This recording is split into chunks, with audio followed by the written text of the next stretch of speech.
i da vas pozdravim riječima velikog Njegoša.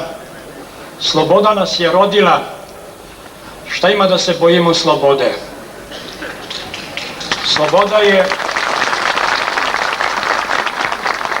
rodila sve što je sveto i čestito na ovim prostorima. Sloboda i svetinja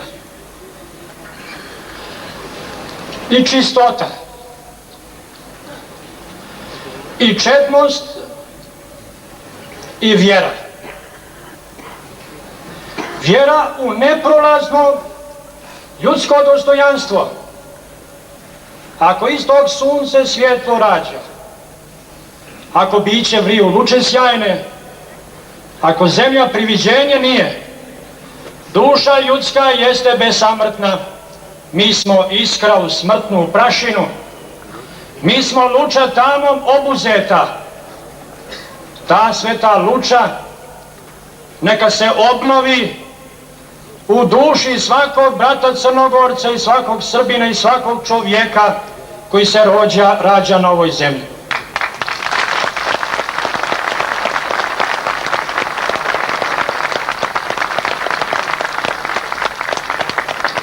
Evo mene, a evo i vas, spremno je srce moje, kaže prorok, i moje srce spremno da zajedno sa vama obnavljam svoju dušu, da zajedno sa vama obnavljam oskrnavljene oltare, da zajedno sa vama obnavljam onaj svetiji i najsvetiji i najveličanstveniji oltar i hram, dušu svakoga od nas, jer nema ničega svetijeg pod nebom i zemljom od ljudske duše i ljudskog bića.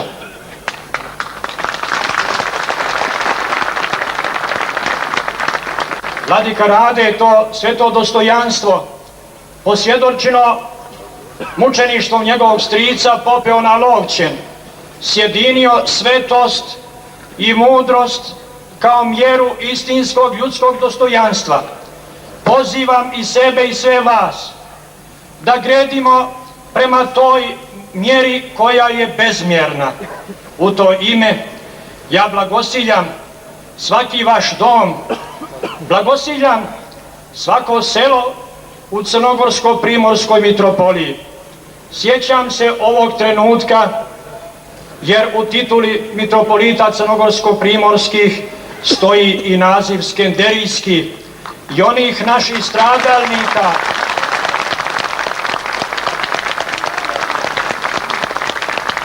zaboravljenih od ljudi, ali od Boga nezaboravljenih, iz Vraka, iz Kadre i okoline, koji su decenijama stradali, a da će Bog da i oni nađu svoju slobodu. Živjeli svi na mnoga ljeta.